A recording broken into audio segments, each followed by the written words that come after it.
Siyabonga. Sawuphakama indoda enkulu uBaloyi sengaphambili.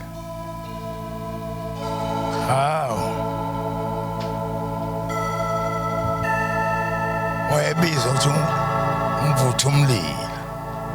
Savutha la manje.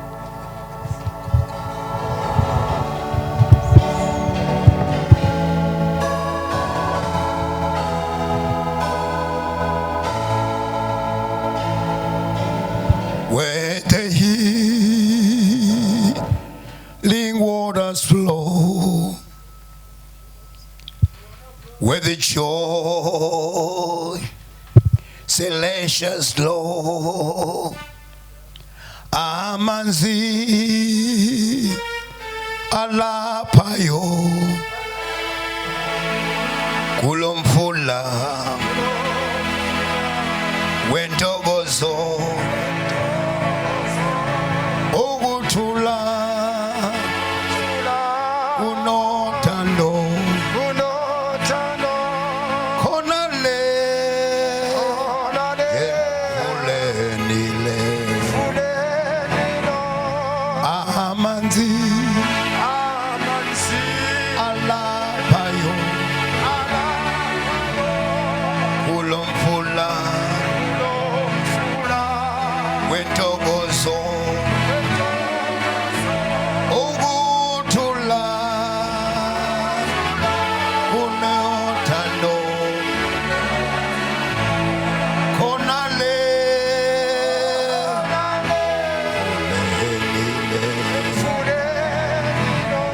where the healing waters flow, where the joy celestial Lord and the peace and rest and love, where the healing water flow. One more time. Amanzi alapayo kulomfula wentokozo ukuthula unothando khona le emfuleni. One more time. Where the healing waters flow, where the joy celestial flow and the peace and grace and love, where the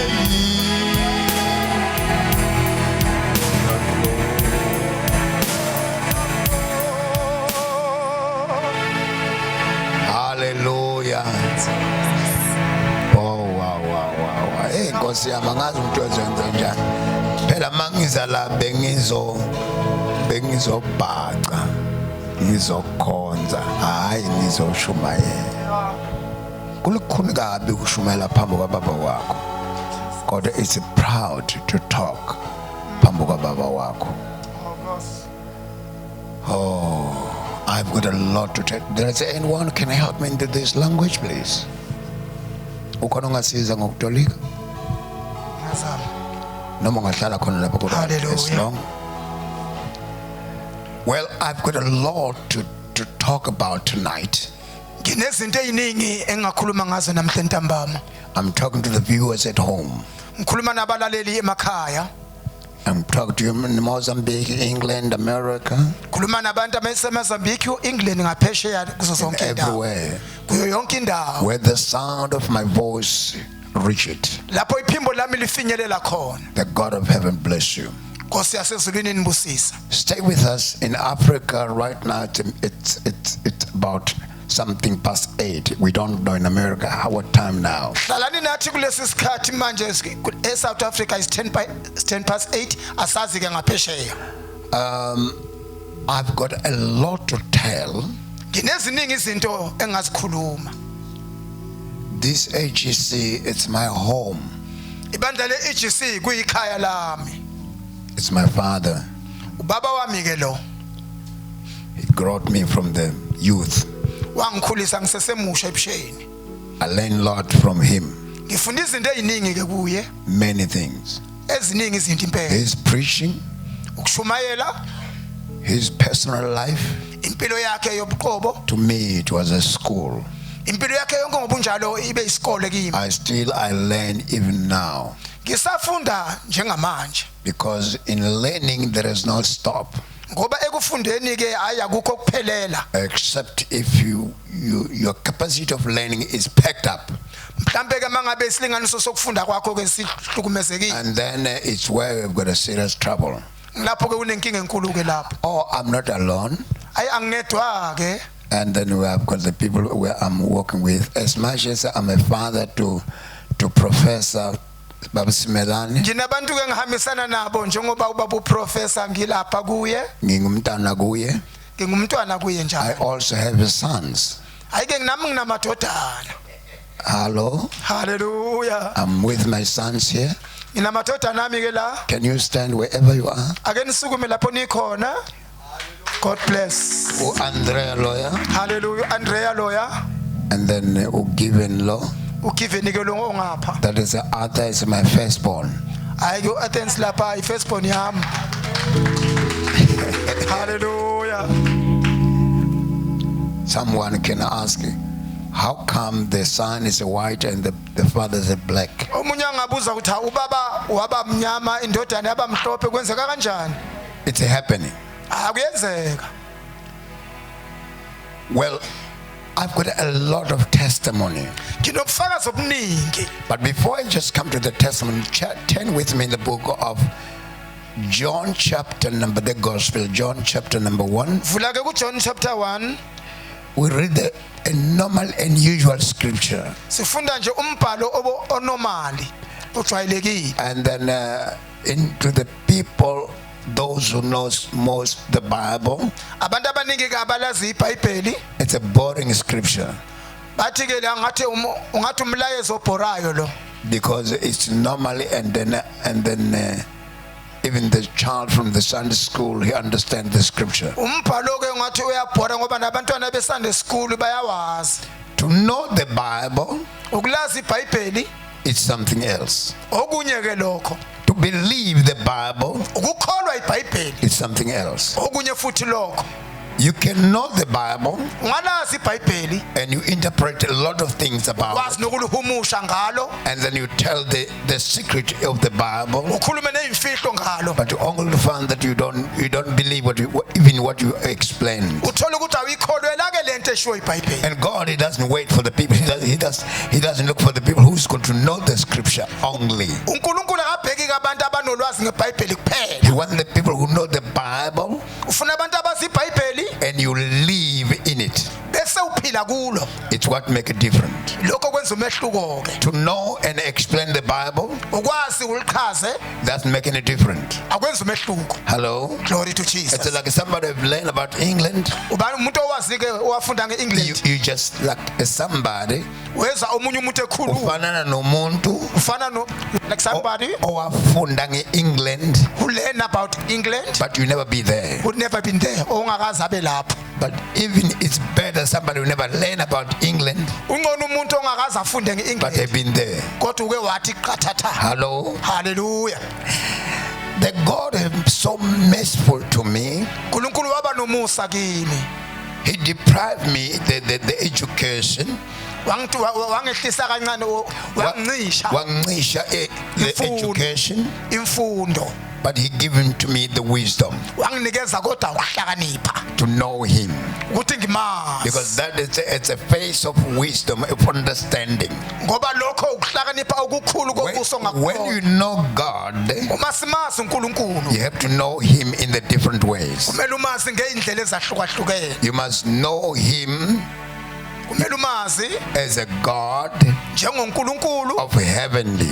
unkulunkulu wezulu. Number 2. Okwesibili, Okay, I'll just, when we read the scripture, just read for me, please. Verse chapter number 1 from verse number 12. John the Gospel, Evangelical ngokuloba kaJohane chapter number 1 from verse number 12. Amen. Amen. Kunabantu engifuna ngibathandazele la kusasa bazoba ngenye indlela. yes Lord. Anginandaba nokuthi bagule isikhathi singakanani. Omunye wabo nanku. Uzoba uChristmas wakho namhlanje. You'll have your Christmas today. Okay. Ang prophet bazalwana ngiboniswa ngomoya. I'm not a prophet. I've No. never seen this. Ngibone ngenyama. Through my vision, I've seen this Ngibone ngenyama. with my naked eyes. That's correct. Kodwa ngesingisi sami With my English, ngimbone by meat. ngibone ngenyama edliwayo. Can you read for me, please? John chapter 1 verse 12. Yes. Kepha bonke abamamukelayo Yes. wabapha amandla okuba babe ngabantwana bakaNkulunkulu. Yes. Labo abakholwa egameni lakhe. Yes. Abangazalwanga ngagazi Yes. nantando yenyama Yes. nantando yendoda. Yes. Kodwa bazalwa nguNkulunkulu. Yes. Ulizwi waba yinyama. Oh my God. We can just stop there. As many as they received him. Njengoba bonke abamamukelayo. Bafowethu ningakhathazeki ngokubanda kwami ne ningalindele ukuthi ngivuthe, please bear with me. Jesus. Ningangilindele ukuthi ngizovutha ngenqenqe ngizokwenza masikhathi singivumela, but allow me to do what I'm doing. Ngivumelene ke ngenze lokho engikwenzayo. Angizoshisa. Amen. Amen. Uma isikhathi sokushisa sifika ngizoshisa, but I believe ukuthi I'm on the right mood. Kodwa ngisesimene si right manje. The meaning of saying Isizathu sokusho lokho, as many as, bonke abamamukelayo. I like that. As many as Bonke abamamukelayo. that received him. Abamamukelayo yena. Him, Yena he gave them the right. ubanikeza ilungelo. Him, Yena they received him. uma bemamukela bona, And him, yena he gave them the right ubanikeza ilungelo. to do what? Ukwenzani? To be a children Ukube babe ngabantwana of God. bakaNkulunkulu. No matter you are Baloyi, Nome wabaloyi, but you come the Godanism. noma ubuya kuNkulunkulu weyithixo. You become Godanism. Okay. Umamukela yena, If you receive him, yena him, ushintsha igama nesibongo he changed the name and the surname, uba ngwakaNkulunkulu. and you become Judaism. Yeah, that is it's a good word. Actually, that is my English. Thank you. When you come be Godanism, Uma uba uNkulunkuluwana, you've been Godanized. wenziwe uNkulunkulu.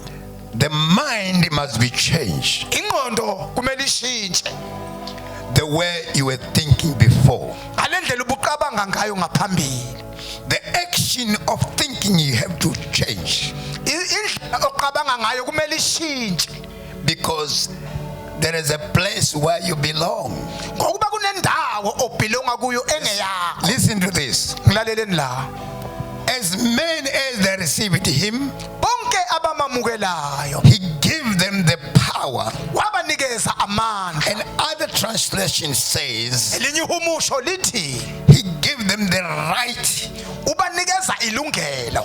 You see, if you've got the right, Uyabona umuntu namalungelo, you are working into the office of president. usebenze ofisini likaMengameli. You don't make a appointment to see the president, Uma ufuna ukubheka umongameli awenzi isicelo. because you're working in the office of the president. Ngoba usebenza khona la You eoffice. come in at any time, Uyangena noma ngabe kunini. you go out at any time. Uphume futhi But kanjalo. the other people, Kepha abanye abantu they're struggling.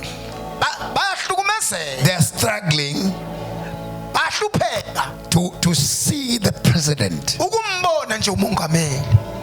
You must have the weight of the message which are bringing to the president before they're giving you the time to go to see the president. Kumele uthole ilungelo noma incwadana yokumbona. Kumele ube nendaba enesisindo ezokwenza. Are you doing right, Booty? Don't worry. Amen. Don't worry. Someone was saying, hey, okay, I'm Glory to Jesus. not there. Amen. You get the point of going in and out.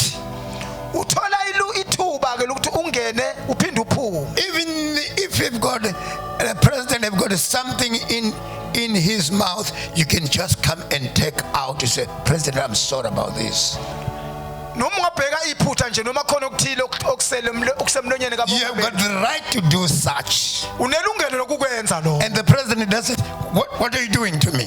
Angeke asho uma ungabe uthawu wenzani. Because you have got the right to do that. Ngoba unelungelo lokukwenza. Now, come with me very quickly, very close. Woza kimi ke kanjalo. As many as they've received him, Bonke abamamukela. can be 50,000, million, billions, Bangaba bangakhi 50 or millions. but each and every one of them, he or she have got a right Iloyo naloyo oza kuye unelungelo to be called the child of God. ukuthabiswe njengomntwana kaNkulunkulu. Now come closer to me, please. Oza kimi eduze. Are you there? Hallelujah. Are you still with me? Ukhona? I'm boring you. Amen. Not yet. Yanibhora? No. Listen. Lalela ke.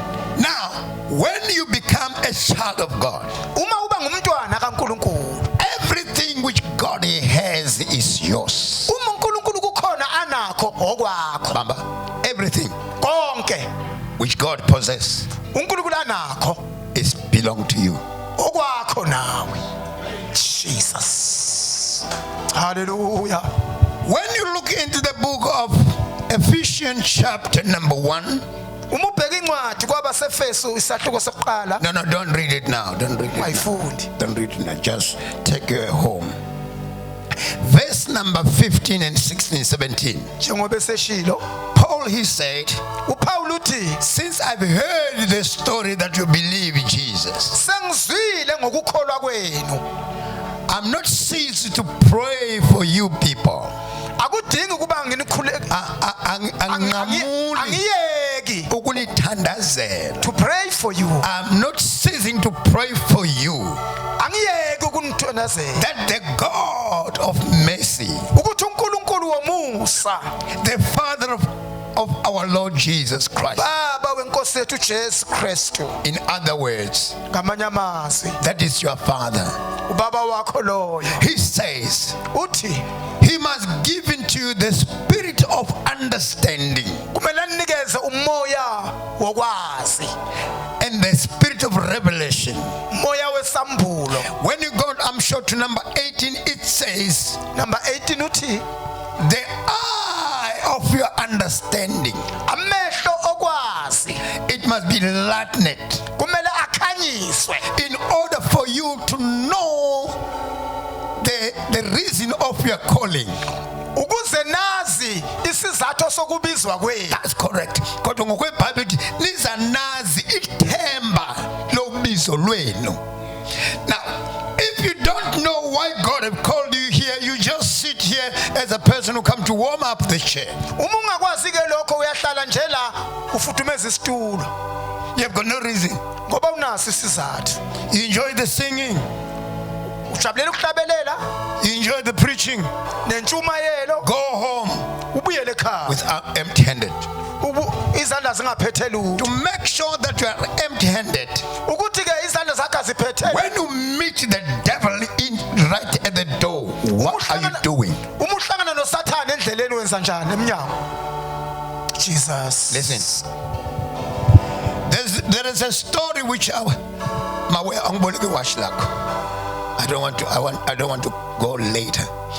There is a story which I was just looking into the move, Kunendaba ke beke ngibheka lapha kumabona kude. and then the move, it was 2 people, 3 people. Lapha kumabona kude kwade kunabantu abathathu. The 2 fighting one person. ababili kade belwa nomuntu oyedwa. These two, it was a black person, the white person. Laba ababili ke kwakungo-omhlophe nonsundu. So this white person, Lo omhlophe he kicked the enemy, wakhahlana nasi isitha sakhe. and the enemy fell down. Isitha sakhe sawa phansi. His gun fell far from him. Isikhali sakhe sawela lapha kude naye. Isibhamu sakhe Isibhamu sakhe sawela ekude naye. fell away from him. And then the black guy, Lo omnyama he ran to grab the gun. wathi wayake wathatha isibhamu. Now the enemy is lying down, is looking up. Isitha sakhe silele lapha sibheke phezulu. Now the black person is holding the gun. Then lo muntu omnyama uphethe isibhamu manje. So the enemy asked them, because the enemy is the owner of the gun, Ngoba ke isitha sakhe ilese esingumnikazi wesibhamu. and then the enemy asked him, Isitha sakhe sambuza, did you know how to use the gun? uyakwazi ke wena ukusebenzisa isibhamu? The black man is holding the gun. Lo omnyama uphethe isibhamu. The one who lying down doesn't have the gun. Lo lele phasi akanaso isibhamu. He asked the one who have got a gun, Ubuza nango mina ophethe isibhamu. do you know how to use the gun? Uyakwazi kodwa ukusebenzisa. It can happen, you have a gun but you don't know how to make use of it. Ungenzeka ukusiphatha isibhamu ube naso kodwa ungakwazi ukusebenzisa. You are a child of God. Ungumntwana kaNkulunkulu. You have got the power you've been given, Unamandla onikezwe wona. but you don't know how to make use of this Kodwa power. ukwazi ukuwasebenzisa. You are dying holding it, something very strong. Uyafa kodwa uphethe into You enamandla. don't know what you're capable to do. Kodwa awazi ukuthi isetshenziswa kanjani. You don't know what are you carrying. Awazi ukuthi uphethe. You don't know where to belong. Awazi ukuthi ungowakuphi. You don't know your father who is, Awumazi ubabakho ukuthi uba. and what your father has made inside of your life. Ukuthi ubabakho wenzeni la phakathi kwakho. I guess Ngiyacabanga nowadays kule insuku esiphila kuzo. people they're being encouraged to go and vaccinated. Abantu bayagqugquzelwa ke ukuthi bayojova, bayovikela. So the point is not in the nail, Isizathu asikho lapha kule nalithi. it's in the bottle. Kuthi lapha ebhodleleni. The thing which is in the bottle Le nto lapha kuleli bhodlela lelincane. will come out from the bottle, Izophuma kuleli bhodlela elincane. coming to the injection, Liza lapha kulomjovo. getting into your muscles, Besingena ke esithweni zakho. going around your body, Ihamba ke emzimbeni wakho wonke. opening his muscles Then ke ivule ke imithambo yakho to protect the corona when it comes. ukuze ikwazi ukuvikela icorona mangabiza kuwe. Awuvikelwa leli bhodlela, It's not about the bottle and awuvikele lo mjovo, and it's not about the injection. kodwa lento ephakathi kwalo mjovo But that's inside that injection. ilento enamandla okuvikela. Is that the one that has got a power? The word of God Izwi is likaNkulunkulu piercing you, lihlaba wena coming to the muscles, liye emthanjeni. dividing the mind. Lihlukanisa ingqondo. Oh, come on. Oh Nkosi. Jesus. When you being vaccinated by the word, Uma ke uvikelwe yizwi likungenile. and someone was singing long ago, Omunye kade equla kudala. ngingenwe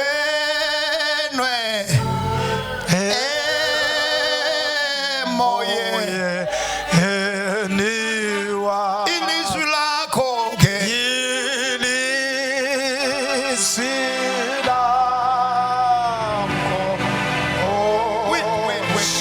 wait.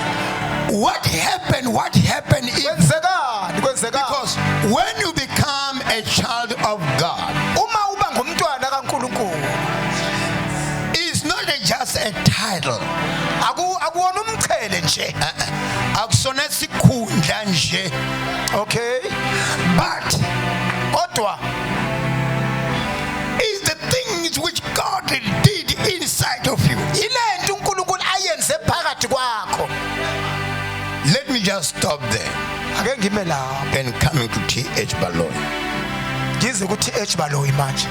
Jesus. On the 23rd of July, on the 23rd of Okay, July, zingamashumi amabili nantathu kuJuly. I got stuck. Ngavale kumchamo. Okay. Asikhulumela ngesingisi. I was just blocked in urine. Okay, umchamo wami wavaleka. Nothing was working. Kwakungekho kusebenzayo. Jesus. When I tried to push, Uma ngizama ke ukucindezela nothing happened. akwenzeki lutho. Awu Nkosi. Ngaya kudokotela I went to the doctor la ema 50 around there at my 50 Jerusalem. in Jerusalem.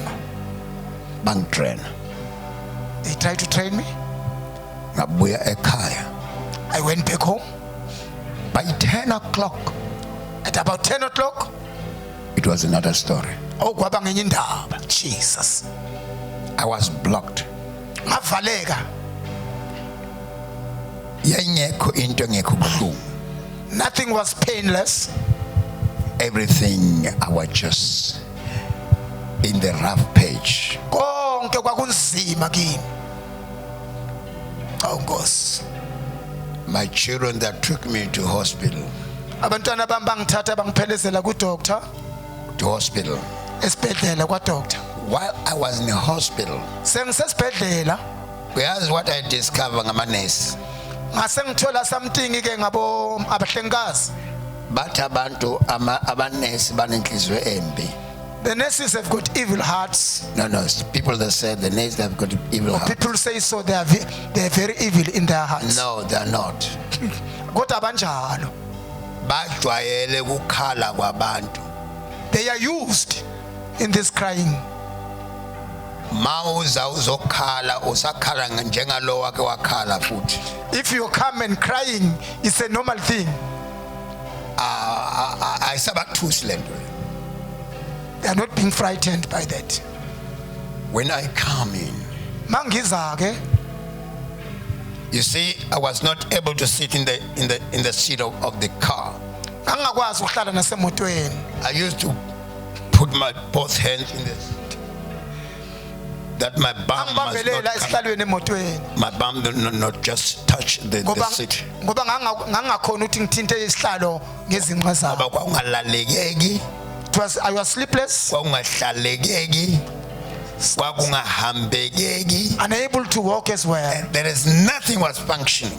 Kwakungekho okwenzakalayo I kimi. was in the deadlock. Ngase ngifike ekugcineni. Remember, Cabanga. when you are born by God, Uma uzelwe uNkulunkulu, you have got a right unamalungelo and to decide what you want to do. ukuthi kuphi ofuna kukwenza manje. Let me just tell you something which you don't know. Angikutshela into ongayazi. A death is not a cruel Ukufa akuyona into embi. that will come and take you. Kuthi kuzokwenza nje kukudlozomele. A death has just come like njengesoka. Ukufa kufika kufaka izandla emaphaketheni. It comes to you tenderly Kukhulume nawe kalula. and talk to you. Convinced. It tells you that, look, you are suffering, Uyakutshela ukuthi ubheka uyahlupheka. but there is a better place where you can go, Kunendawo engcono ongaya kuyo. where you'll be rest, Lapho uzophumula khona. where you won't feel this pain. Ukuze ungabe usezwa inhlungu. When the death talk to you like that, Uma ukufa kukhuluma nawe kanjalo. it's like exactly when the devil was talking to Eve. Kungale ndlela ke uSathana wayekhuluma ngayo noEva. The Bible says when the devil talked to Eve, Lithi iBhayibheli ngenkathi uSathana ekhuluma noEva, the attraction of the word ukumkhanga kwezwi opened her eye to see the tree, that this fruit is worthy to be eaten. kwamvula amehlo wabona isithelo sinxanelekile ukudliwa. When they started to nganeleka, when the devil started to talk, Uma sayinto sinxanela ke ilapho kuSathana ecala khona ikhuluma. if If you don't want to die, you won't die. uma ungafuna ukufa ngeke ufe. If you're not ready to die, you won't die. Uma ungalungelanga ukufa ngeke ufe. A sickness doesn't have a power to kill anyone. Isifo sinamandla okubulala umuntu. Ukugula akunawo amandla okubulala noma ngaba kubani. Jesus. But what killed the person, Okubulala umuntu. it's an agreement you made with the death. Isivumelwano senzayo nokufa. When you surrender, Uma uzinikela. uyabona njengoba silapha sonke lapha. You see when we are around here, all of Sibuya us, ku yes. we are coming from yes. Ubaba wami My father wakhuluma nomama proposed to my mom uthi uyamthanda. that he love her. Umama wathi yes. My mom says yes. It's where I'm coming from. Ila ngibuya khona. Jesus. With no yes, Ngaphandle kokuthi kokuvuma there is no child. akunamntwana. All the children come from the yes. Bonke abantwana esibabonayo bavela And the yes is opening the process of being whatever. Isivumelane sivumela konke ke bese kuyenzeka. Now a death coming and tell you about how much you suffer. Ukufa kufike kukutshela ukuthi ubheka uthi uhlupheka kangakanani. And when you say, yes, of course, Uma uvuma uthi yebo kunjalo and the death give you a chance. bese ukufa kukunikeza ithuba. Layela tshela abahlobo ukuthi sewe. Hamba uvalelise ukuthi sekuphelile ngawo. Nizosala nibheke leqhuthe lami ngibuya nalo maplazini. Look after my chicken. Okay, Jesus. my time is so limited. Isikhathi sami sincane kakhulu. When I was there, Uma ngilapho amanesi bathi hlala phansi madala. abahlengikazi ke bathi angihlale phansi. Akuhlaleki. Akuhlaleki njalo. I was putting my face into the wall. Ngathatha kubuso bami ngabhekana nobonda. My face was against the wall. Buso bami buqondene nebonda. I start to think about me, Ngaqala ngacabanga ngami who I am. ukuthi ngubani, I'm born by whom? ngizalwe ubani, I'm child of whom? ngingumntwana kabani. What I'm carrying in my life, Yini engiphethe empilweni yami? what I'm capable to do, Yini engayenza? what is written about me. Kubhalweni ngami. I start to realize. Ngase ngifika engqondweni. The Bible says, Lithi izwi likaNkulunkulu by his stripes we've been healed. ngemivimbo yakhe siphilisiwe. It's what the Bible says. iBhayibheli lisho The kanjalo. Bible continues and says, Liqhubeke lithi you won't be tempted by the temptation which is above your power. ngeke ulingwe ngaphezulu kwesilinge singaphezulu kwamandla akho. Number 3, Okwesithathu, God will never forsake you, never leave you. uNkulunkulu ngeke akushiye, ngeke akudele. This is written Lokhu kubhaliwe lo. in black and white. I said, God, Ngathi kuNkulunkulu, I want to say thank you so much ngifuna ukubonga kakhulu that you have given to me a life ukuthi abundance, unginikeze ukuphila kwachichima. and you give me the right to be your child. Wanginikeza ilungelo njengomntwana wakho. And the Bible in the book of Peter chapter number 1, in the 2 Peter chapter number 1 verse number 3, Jube seshilo lithi God has given to us the greatest promises. uNkulunkulu sinikeze isethembiso esikhulu kunazo zonke. And that promises make us be partaker of his divine nature. Lesi ke sethembiso sisenza sibe ngabahlanganyeli bezinto zikaNkulunkulu. Ah, come on. Jesus. Awuyayishaya. Siba abahlanganyeli besimo sobunkulunkulu, To be a partaker. of his divine nature. Jesus. What is the divine? The divine is something which is above every kind of powers. Ukuhlanganyela kungaphezulu kwamandla angaphezulu kwako konke. Now I remember that. Ngakhumbula lokho. I remember who I am. Ngakhumbula ukuthi ngubani. But the feeling is a totally different. It's a different to what I believe into what is happening. Kodwa lokho engikuzwayo kuhlukene kakhulu kunalokho I'm facing two lives ngiphakathi kwezinto ezimbili. Jesus. to which I have to believe what I feel or what I believe. Angazi ukuthi engikuzwayo noma lokho engikholwa yikho. I said, God, Ngathi Nkosi, I cannot afford to doubt you. ngeke ngikwazi ukukungabaza manje. I can doubt myself. Ngikasi ngabaza mina. I cannot doubt what is written about me. Kodwa ngeke ngigabaza ngalokho okubhaliwe. I've got the power. Nginamandla. When I say that, Ngase mangathi mangisho lokho, I was on the journey. ngase ngise ohambeni. I was walking what David he says in the shadow of death. Angisho ngoDavide umathi uma ngihamba esigodini sethunzi lokufa, Not in the hill, not entabeni, but in the valley. kodwa esigodini. Umoya wami wehlela. My spirit were going down. Ngezwa ukuthi ngifike kwenye ndawo I heard that I've reached somewhere. lapha ukufa ngathi everywhere into ebambekayo. Where death is everywhere.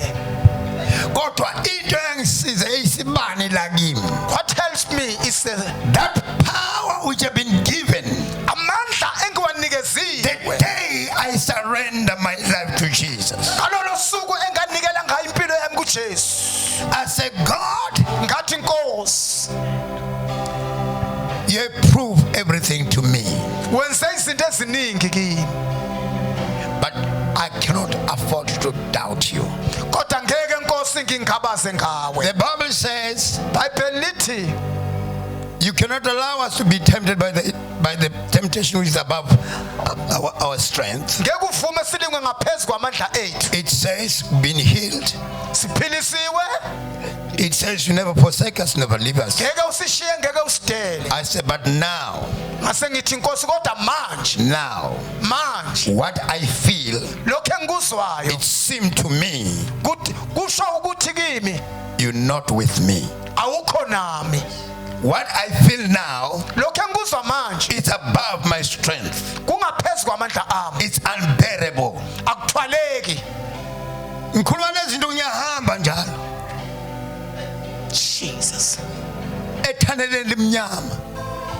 In that dark tunnel, Uma ngisama ngathi uNkulunkulu, as I walking, I say, oh God, izwi lakho lithi saphiliswa kudala. your word to say we are healed. Kodwa lokho ngikuzwayo But what I feel akusifanana naloko kubhaliwe. is not the same as what is written. But I made a clean choice Ngase ngenza isinqumo esihlobile. that I have to believe what is written, Ngikholwe ilokhu okubhaliwe. forsake what I feel. Ngidele nakho engikuzwayo. What I feel is against what I believe. Lokho engikuzwayo kumelene nalokho engikholwa yikho. But let me turn my back to believe what I feel and believe what I believe. Ngase ngitake ngishintshe manje ngikholwe ilokhu engikwaziyo. Because God is not a liar. Because uNkulunkulu akabaqamba manje. So I choose to believe what is written. Ngakhetha ukukholwa ilokho I okubhaliwe. turn my back against what I feel. Ngashintsha kulokho engikuzwayo. The devil come to me. Sathane wabuya kimi. He said to me, Wathi kimi you're gonna die. uzofa. I said, yes, Ngathi yebo. I believe that. Ngiyakholwa lokho. Normally you used to speak lies. Ngoba vele uvame ukukhuluma amanga. But this today, Kodwa namhlanje you speak the truth ukhuluma iqiniso. that I'm gonna die. Kuthi ngizofa. Because it's written Ngoba kubhaliwe in the book ebhukwini of Hebrew, kumaHebheru chapter 9, chapter 9 verse 27. 27. It's been appointed. It's been Kumiselwe that everyone kuthi wonke umuntu uzofa die once. ufa kanye. After that, Emva the kwalokho judgment. ukwahluleka. I said, I believe that Ngothi ngiyakholwa yilo. I'm gonna die. Kuthi ngizofa. But when? Kodwa nini? He said, now. Wathi manje. I said, mfowethu, My brother, because don't forget the devil is our elder brother. ungakhothi usathana unayo mfowabo. Umfowethu wethu omdala. Oh, ubhuti wethu omkhulu. Net waphuma ku family. He's no longer in the family, Okay. but Amen. was born by God. Yes, glory to Jesus. I said, brother, Ngathi mfowethu, hamba utshela mfazi wakho go and tell your wife akuphekele inyama yesifuba to cook you a meat just around the chest. enonile. A very fat one. Apheke ngebhodwe lemnyama, apheke ngaphandle ngomlilo. And with that black pot, akuphekele phalish elimnandi, and cook you with a nice porridge, akunike udle, and give you, feed yourself. and then akuthengele akuphekele umfazi wakho akuphekele ikhofi elimnandi, And cook you a nice coffee as well, athele ibisi eliningi, a nice fresh milk. bese uhlala kule situlo wasitshontshe le bread loaves Then you sit in that chair where you stole it, Bradlos, esiphenduphendukayo. that turning one. Hamba wenza lokho ukhohlwe ngami Go and do that and forget about me, ukuthi ngizofa manje, that I will die now. angeke ngife manje, It's impossible to let me I'm die not now. ready to die. Angimelanga ukufa. Ngikhuluma kanje As I speak, ngihamba esigodini sethunzi lokufa, I'm going in the valley of the shadow. ngiyehlela. I'm going down. Jesus. Glory to Jesus. But what helped me Okwangisiza is to know what is written about me, ukwazi okubhaliwe ngami. Yes. not what I feel. Hayi lokho engikuzwayo. Listen to me. Lalela la. If you don't understand me, I'll make it very clear. Uma ungazi ngizokucacisela kanje. Sihamba ngokukholwa, asihambi ngokubona. We walk by faith, not by sight. We don't walk through what we feel. Asihambi ngaloko esikuzwayo. We don't use what we feel, Asikusebenzise esikuzwayo. but we are walking through what we believe. Sihamba kuloko esikholwa yini. It can happen not tangible, Kungenzeka kodwa but we kungabambeki. believe that it's going to be tangible. Kodwa siyakholwa ukuthi kuyabambeka. Because the one who promises, Ngoba lo owasithembisayo he's faithful to keep what he promised. wethembekile ukugcina lokho akwethembisayo. Uma ngisho njalo, When I say this, I was walking. ngangihamba. Wangiyekela uSathane. Satan left me a little. Ngafika endaweni I reached at the place lapho kustopa khona yonke into. where everything stands still. Akusaphefumulekeki, angisazazi ukuthi ngiyaphila or sengifile, I don't know. Jesus. But what it was kept me Kodwa kwangigcinayo. is to know that I am the one who was born by God. Nganga ukwazi ukuthi ngizelwe nguNkulunkulu. I've got a power over death. Nginamandla okufa. I've got a power Nginamandla over ngaphezu kokufa. of death. Jesus. I can walk upon the scorpion. Ngizohamba ngaphezu kwalo ngizonyathela ofezela. I can walk upon every powers of the enemy. Ngizonyathela onke amandla esitha. And the Bible guarantees me that nothing will do me any harm. iBhayibheli lishilo ukuthi akukho okungangihlula. Ayikho into ezongilimaza. Yeah. And then, but what I feel that I'm dead. Uma ngizwa ngiyeza ukuthi ngingofi But what I believe that I'm not dead. kodwa uma ngiyakholwa ukuthi The angifile. two life which I'm facing. Nginezinto ezimbili Oh, come on, somebody. Come on. Listen to this. Amen. While I was saying that, Uma ngisho lokhu everything was stopped. konke kwema. Oh Nkosi. No breathing, Akuphefumuleki. nothing. Konke nje kuthuka. See, I was just like a stone. Ngangifana netshe. The devil come for the second time. Wayebuya futhi uSathane. He said, Wathi you are just denying, but you're dying. awuvumi kodwa uyafa. Allow me to say what I said before. Ungivumele ngisho lokhu What I said. engikushilo ekuqaleni. Maybe you won't like it. It's not a normal word which I said. Mhlambe akuyona indlela ejwayelekile ngendlela engisho ngayo. When he said to me, now are you dying? Uma ethi nyalo uyafa. That is the devil. Usathane ke loyo. I said, Pothek. I say back off. I told you that I don't agree with whatever you say. You continue on saying something which I told you. Shilo ukuthi angiyivumi I lento. don't want to repeat my words like a fool and speak words. You have to understand what I'm talking about. Izwake lokho engikushoyo. All those who received him, he gave them the power. Bonke abamamukelayo. There is a power inside of you. Kunamandla kuwe. Don't allow the devil to jeopardize you. Ungavumeli uSathane akuhlukumeze. He tell you that you are nothing. Ukutshela ukuthi awulutho. Ukhona sesibeka phakaza la. Athi yena ucela uNkulunkulu amsondeze ekuphendukeni. Uphenduka once. You just receive God once. In the process, you have to know that you've been forgiven. No. The process is you have to know that you are born again. Because the devil come to you and said, no, I'll sing song. Because the devil used to tell you that you are not safe thoroughly. You are not umuntu uvuma ngomlomo akholwe ngenhliziyo asindiswe, full stop. Glory to Jesus. But the devil will come to you to reduce you. Kodwa Satan uzoza azokunciphisa. Can somebody can say the devil can reduce somebody?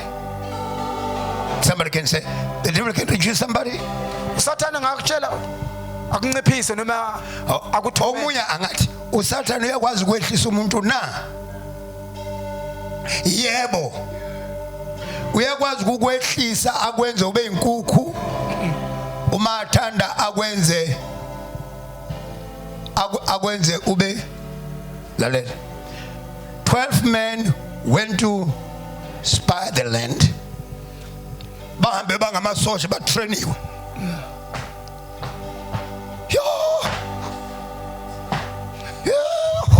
Jesus.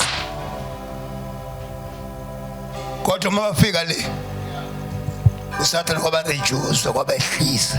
Jesus. Babuye bangasemasosha sebayizintethe. Jesus. Hallelujah. Labantu baye bangamasosha. Only 2 people abahamba bangamasosha babuye bangama-heroes. Jesus. But all 10 bahambe bangamasosha babuye sebezintethe. Kusho bona the devil can reduce you in such a way he will make you to feel nothing. Satan angakwehlisa kwenze uzizwe ungelutho. Come with my story. Ozake kimi. I went again Ngahamba futhi to the valley, the shadow of death. esigodini sethunzi lokufa. Bazalwane, Brethren, isisu sikhukhumele. Uma ngithi ngiphusha ukuthi kuphuma umchamo, Jesus. kuphuma inumber 2. Na awizwe le number 2 uyaphuma ubone sekuqhatheka phansi. Jesus. Tshelwa yimi. Guess what happened? Yazike ukuthi kwenzekani. I said, God, I believe you. Nkosi ngiyakholwa nguwe. I collect all the testimony Ngithatha bonke ubufakazi which I've seen God does. ukuthi engambona uNkulunkulu I've seen ebenza. the people, God heal the people from any kind of disease, Abona uNkulunkulu ephilisa zonke izifo. joining the bones which have been broken. Ehlanganisa amathambo abantu abaphukile. Hallelujah. Glory to Creating a new eye to the blind. afaka amehla amasha emntwini ongaboni. I've seen God creating a bones to the child born without a bone. Umuntu ozelwe ngenalo ithambo uNkulunkulu wadala ithambo elisha emntwini. I collect all this. Asengiqoqa bonke I lobufakazi. say I'm a witness Kathi inkosi ngufakazi of what God is doing. kulokhu inkosi owakwenzayo. I believe Ngiyakholwa that power ukuthi lamandla which is in me akimi. Yes. Oh Nkosi. while I was going, Sengihamba kanjalo. the last mile, Uhambo lwami lokugcina. I felt that it's over. Ngezwa ukuthi kuphelile. I cannot live anymore. Ukuthi angeke ngikwazi ukuphila I futhi. didn't know my name. Angasalazi igama. I didn't know anything. Ngingazi lutho. But I knew what is written Kodwa ngangazi ukuthi yini okubhaliwe. about me. Okubhalwe ngami. Jesus. The pain was so severe. Inhlungu zasezingenele. The pain was so much that I cannot take any longer the punch. Inhlungu ngangasengasakwazi ukuthi ngizothini. He came for the 3rd time. Weza ke okwesithathu The devil. uSathane. He said to me, Wathi kimi, now this is the last option. wathi ke lesi ke seyisizathu sokugcina. You must surrender and die. Kumele uzinikele ufe. I said, no, it's fine. ngathi ayikulungile I will die. ngizofa But the thing is, I never died before. ukuthi angaze ngife kuqala I don't know how to die. angikwazi ukufa You are talking about death, wena ukhuluma ngokufa means you know how to die. ukusho ukuthi wena uyakwazi ukuthi ufa kanjani Just die first, and then I will watch you dying, and then from there I will imitate what you're doing. ifake kuqala kuze ngibone ukuthi ufa njani ngizokwazi ukulingisela wena ukuthi ngalendlela ofa ngayo Failing which, uma ungakwazi ukwenza lokho you just get out. ungaphindi ubuye kimi hamba ke That it was a last conversation. ayike inkulumo yami yokugcina leyo I was coming out from the tunnel. ngase ngiphuma kulo yami godi glory to Jesus yeah amen Well, it's a long story to tell. ayindaba endeke leyo The thing is, isizathu nje ukuthi and the glory, glory, hallelujah, and the glory, glory hallelujah hallelujah, glory glory hallelujah our glory glory hallelujah and the glory, glory, glory glory hallelujah and the true Jesus is coming. Hallelujah, glory.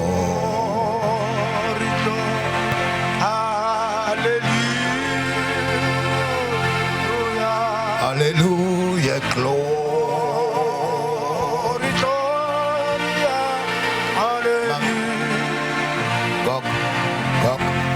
Gok, ngikhuluma nawe ni. Ngiyazwakala? Uyangizwa? Okay. uNkulunkulu uzwile ukukhala kwakho. And akayithandi lento oyizwayo. Okay. uSathane ukutshela ukuthi uzofa kanje, mina ngizokutshela ukuthi angeke ufe kanje. Le injection engikhuluma ngayo, ubani ngibona hamba ngama crutches sesibantu uphi waze lapha nama crutches wakho mhlalise lapha.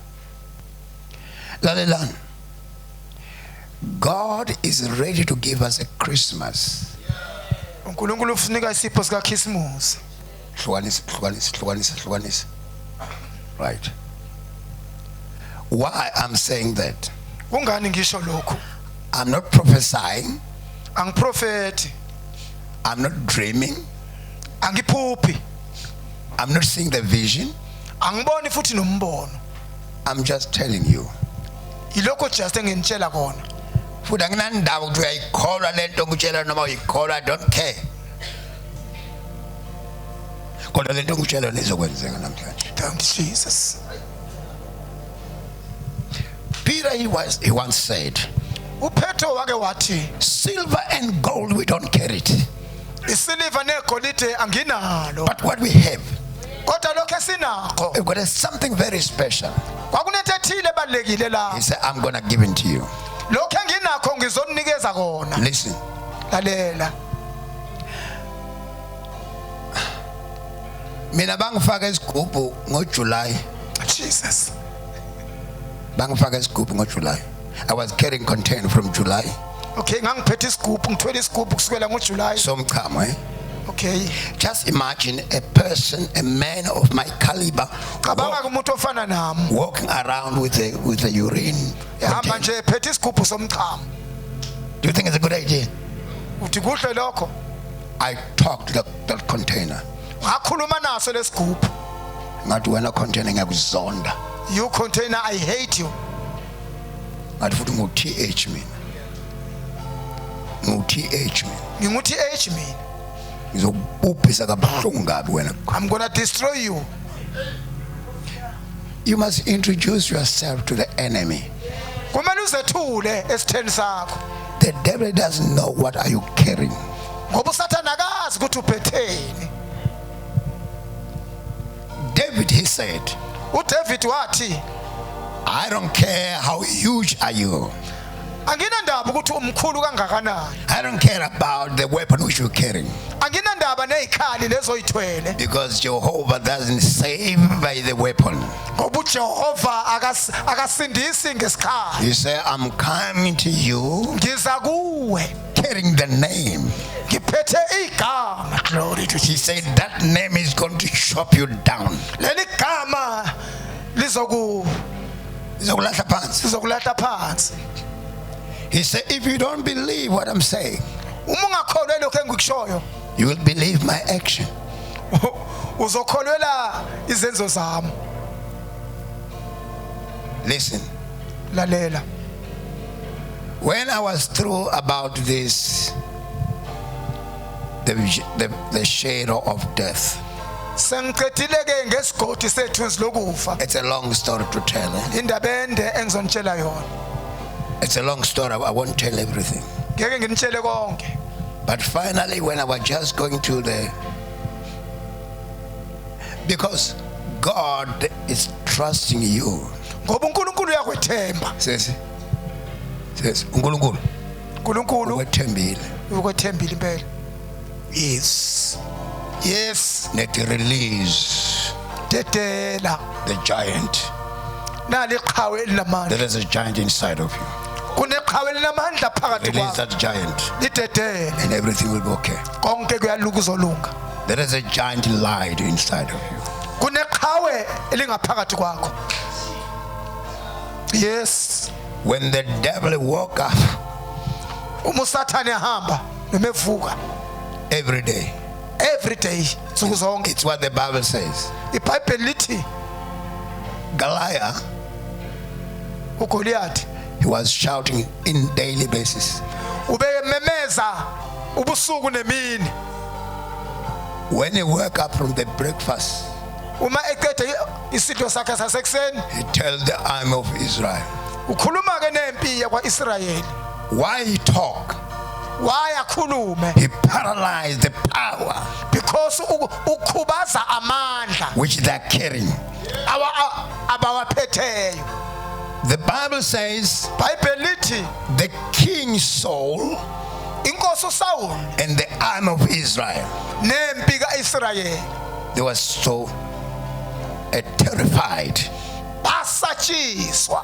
But until a young man who's sober-minded, Kuzeke kufike umfana omncane insizwa encane esangulukile engqondweni, hawu esoba. yaweya lokhu kukhulunywa ngulo muntu, Oh Nkosi wahlanganisa nalento ayikholwayo, Jesus. what? No, this is nothing. Wathi akulutho lokho. Mina ngiyi-one, I alone I can do it. ngizokwenza lokho. Abahamba bathi, hey, usesemncane angeke ukwenze. You are too young, you can't do. He said, I will do it alone. Athi ngizokwenza lokho ngingedwa. What he believed, Lokhu akholwayo. as many as they received him, Bonke abamamukelayo have got this power. wabapha amandla. Lawa mandla bekangekho kuSaul, That power was not with Saul. bekangekho emasosheni. It was not even to the soldiers. But the young boy, he knew I've got Wathi umfana something omncane wathi which I'm going to demonstrate.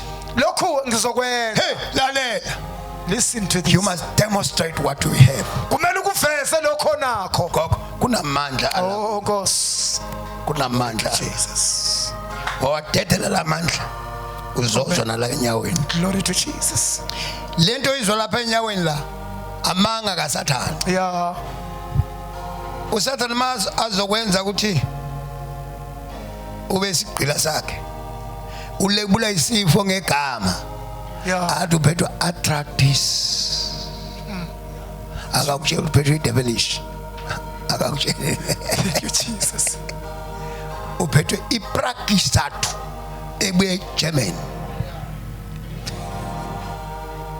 Say Prexato, no Prexato, I'm healed. Jesus. Amen. Amen. Amen. Ngizothandaza nawe. Kahle kahle angizokuthandazela. Ngizovusa isiqhwaga la kuwe. Kunesiqhwaga sangena kudala. Sila. Siyaphila. What is that isiqhwaga?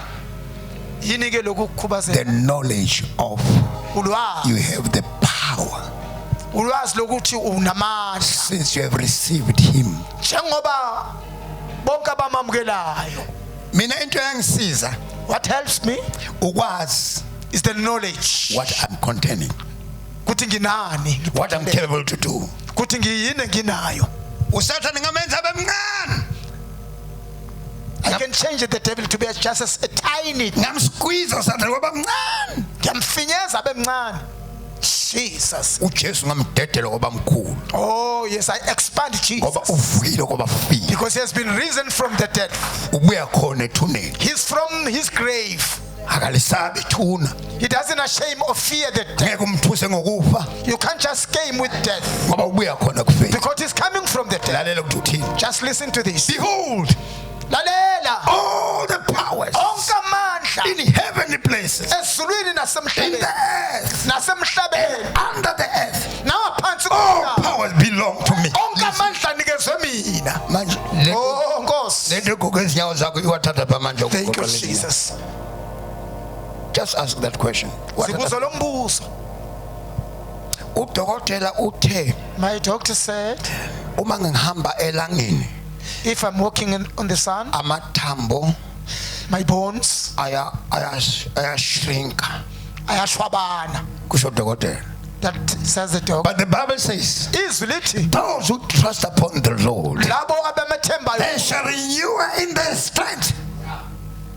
Abamkholwayo bazonikezwa amandla amasha baphinde bahambe bangakhathali. bagijime bangami indawo endaweni yokukhathala bangakhathali kwenze Yes. njani na. The trust upon the Lord is giving the power to anyone. Ukwethemba uNkulunkulu kunikeza wonke umuntu amandla. Ngizoqala ngawe gogo.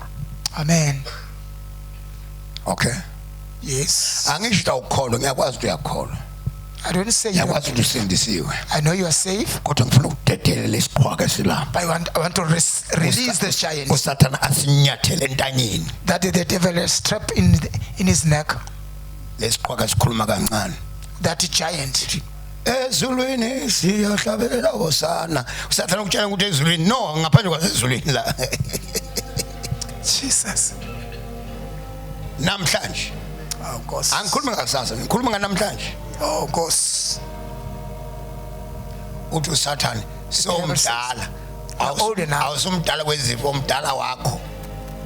Uyangizwa? Amen. Yeah, Jesus. Why Moses bekana 150 years kodwa wayehamba kahle abone futhi. Jesus. Uma elentabeni wayegijima uma entabeni. Yeah, of course.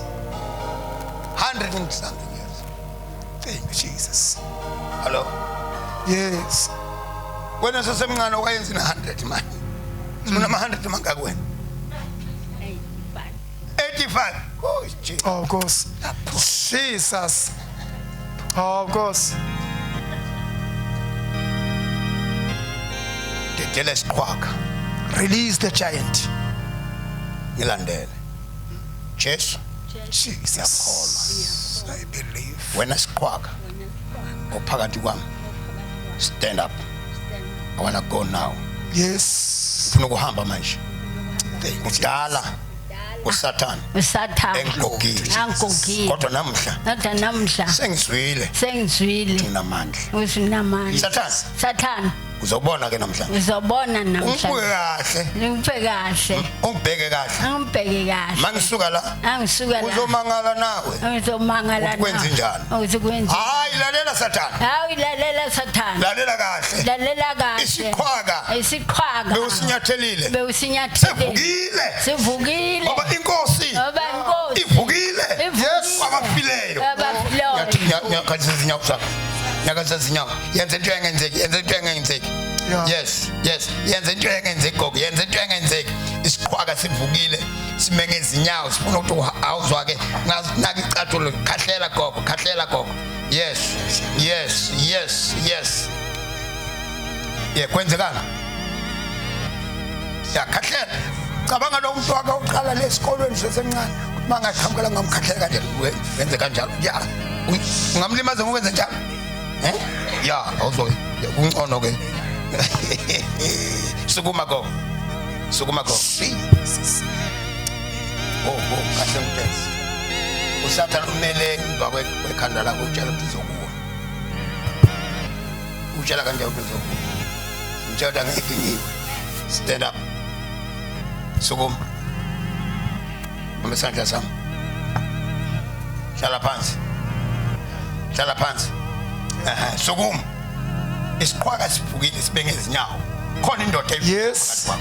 hlala phansi ngenkani sukuma ngenkani futhi hlala phansi futhi sukuma ngilandele hamba ngenkani hamba ngeke uwe thatha uqamba manga uzokwabuyiswa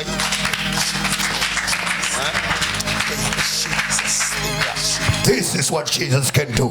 Yeah. Hallelujah. Yes. Yeah, hamba gogo. Awumhlabelele le ngoma le ujayiva ithini kodwa shisa ingoma. Hasambe gogo. Hamba. Yeah. Hamba njengechela ungahambi njengedala. Kuchekula Hamba chengamathole. gogo. Hallelujah.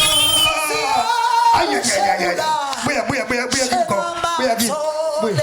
Siyakuchekula.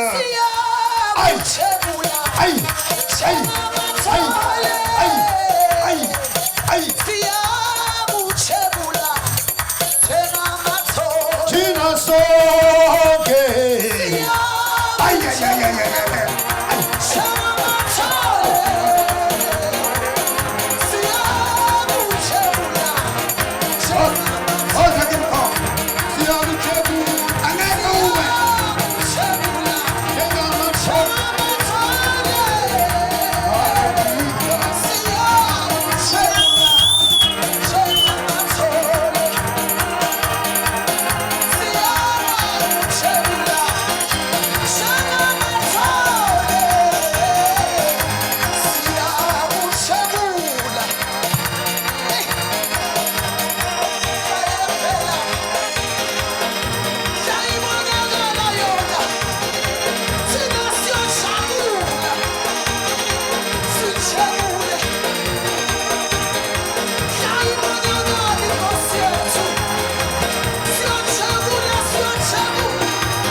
Iphelile.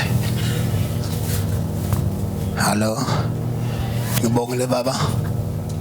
Kunginikeze platform yakho. Ngizokhuluma endaweni yakho. Le ndawo ngimekuyo ingcwele le ndawo. It's not a something too small. Bengazela ngavela kuzoshumayela. Bengizo attenda ngisupport. Lokhu baba makwenzayo. Kodwa you cannot deny uma ubaba kuthuma. Jesus. Hello. Amen. The story sami. Let me finish with this story. Ake ngiqedelele ngalokho. While I was in hospital, Ngisesibhedlela they said tomorrow I have to undergo the operation. bathi ke sekumele ngiyohlinzwa. So early in the morning, Ekseni ngalelo langa I went to the theater. ngaya ke la ngiyolaliswa khona Langohlinzwa khona. to be operated. And then when I was just coming close to the door, Uma sengisondela nje eduze nomnyango the nurse said to me, dengazi wathi kimi just wait here a little bit in the passage, ima kancane la ngase passage because they're still busy with somebody else here. ngoba basebhizi ngomunye When ngaphakathi. they're finished, and then we'll take you in. Mase beqedile ke bazokubiza ungene ngaphakathi. I think it was around about 9 o'clock in the morning, Kwakuyoshaya lelo hora 9 or something past 9. lesishiyagalolunye And while I was waiting, ngisemile ke lapho when the nurse left me, umhlengazi wangishiya lapho immediately ngokusheshsha 3 angels come. ingelosi ezintathu zafika They stand triangle, zema ke unqantathu and then the other one on the left, other one on the right, other one at the legs. enye ngaphambili ezinye ngasemaqaleni. I give them instruction. Sanginikeza ke I umyalezo give them. ngazinikeza umyalezo I say what to do now. ukuthi izowenzani manje. I say, look guys, Ngathi ke madoda one of you, omunye oyedwa wenu he might just remove this prostate. kumele akhiphe ke nasi isifo esilakimi.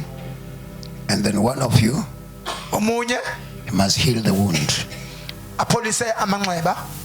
And then one of you Omunye futhi wenu must give a doctor direction what to do. anikeze ke udokotela ukuthi akenze ini. It was over. Ayikwaphela kanjalo. Jesus. So I went in. Ngasengena ke ngaphakathi. I cannot tell what happened. Angeke nginitshele ukuthi kwenzekani. Normally, this prostate, when they remove it, Njengoba uma lezo zithoko bezikhipha they are put in the bottle. bazifaka ke ebhodleleni. There is a small bottle. Ibhodlela encane nje They said the normal prostate, ngendlela benza ngayo. the normal one, Okujwayelekile yes. is fill up the bottle Okay igcwalisa ibhodlela. if it's too big. Uma ke But if it's not too big, uma ke lingemakhulu kakhulu. they're taking half of the bottle or 3/4 full. Okay iba nje esilinganisweni noma ngaphezulu. But mine, Kodwa awami they fill 3 bottles and a half, agcwalisa amabhodlela amathathu no half. which the devil, he was preparing to destroy my entire life. Ngoba usathane wayecabanga ukuthi ayichithe impilo yami ngokupheleleyo. But my knowledge Kodwa ulwazi enginalo to what I have, kulokho enginakho to what I'm carrying, ukuthi lokho engikuphethe to what I'm capable to do, ukuthi enginegunya lokwenza I have the power. nginamandla. The devil will tell you you don't have power Sathane uthi awunamandla because you don't feel it. ngoba awuwezwa. Asihambi ngokuzwa, Asahambi ngokubona sihamba ngokukholwa. kodwa we walk by faith. Ungayilaleli lento izwayo. Don't listen to what you feel. Walalela lento izwayo, To listen to what you feel, angeke uyehlule. you won't overcome it. Kodwa ukholwa lento ekholwayo, If you believe what you believe, lento izwayo izobhawa. what you hear is gonna bow down. Glory to Jesus. uNkulunkulu usinikeza amandla bazalwane. God gave us power, brother. Every one of us. Omunye nomunye wethu. Asikho sithothobalani la. Akho uxamxishi la. Amen. Ngaphandle kwalaba sengwe ungisathana kwabayenza intethe. Bakhona abantu usathana bayenze babayizi. Mina noma ngelutho baza utshela umbanda usilutho. Utshela umbanda usilutho. Usathana wakusenga wazibona with nothing. Thank you, Jesus. You must be proud of yourself. Amen. You are carrying the man who rose from the dead. Glory to Jesus. You are carrying the man. Uphethe indoda. You are carrying the man Uphethe indoda who rose from the dead. ovuke kwabafileyo. That man is living inside of you. Le ndoda iphila ngaphakathi kwakho. He's not outside. Ayikho ngaphandle. Yabona kunalento esivamise ukuyithandaza abazalwane. There is this prayer we normally pray for. Mina some of the prayer I reject from my thandazo. Imthandazo ngiyayeka uma uNkulunkulu yehla uyehla uyakuphi uNkulunkulu Jesus. uNkulunkulu akasiyoyo uthi up and down uhlala phakathi kwethu Jesus. lithi iBhayibheli uma beqedile inkosi ukukhuluma nabo Yes. bahamba bashumayela inkosi isebenza kanye nabo hayi abapostoli nawe man Yes. mafuna ukupractice lento ngitshelana ya kulo makhelelo lophethwe icorona na kusasa lokusayo ekseni fika umbeke izandla uthi wena corona kusho mina ngitshela umfundisi Baloyi ukuthi nginamandla hamba izohamba kusasa lokusayo Yes. uma uhluleka kwazi ukuthi ngitshela umfundisi Baloyi ukuthi mina nginamandla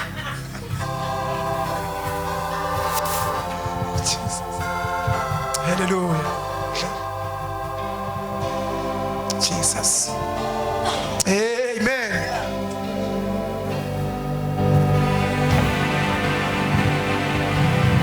Yes, Lord. Siyawuvala amehlo. Thank you, Jesus.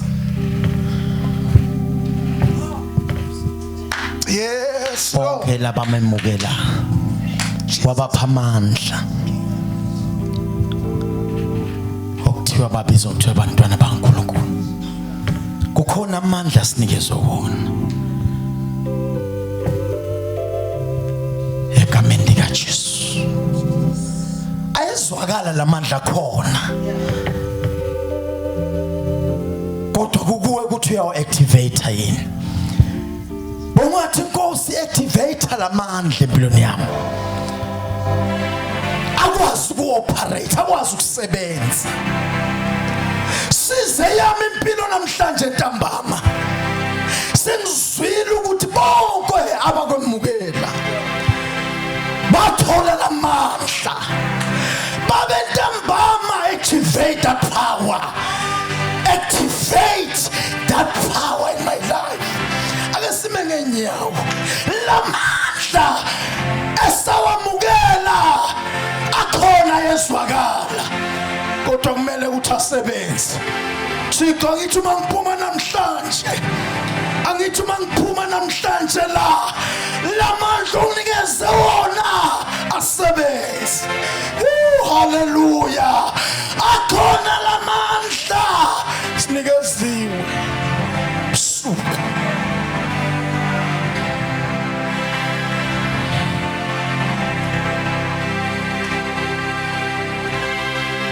Akhona. Bonga phansi isandla wena uthi Nkosi. Mhlamba hambe ngathi akasabonakala. Kodwa namhlanje ntambama. Activate Nkosi. Avuselele. Asebenze wathi akazange aqala ukusebenza. Phakamisa isandla sakhe. Ezwakala khona. Nkosi. Bonakala.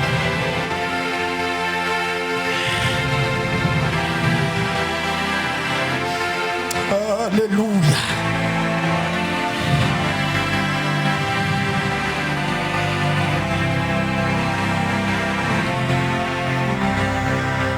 Asusi sono sami. Ahlanzi inhliziyo.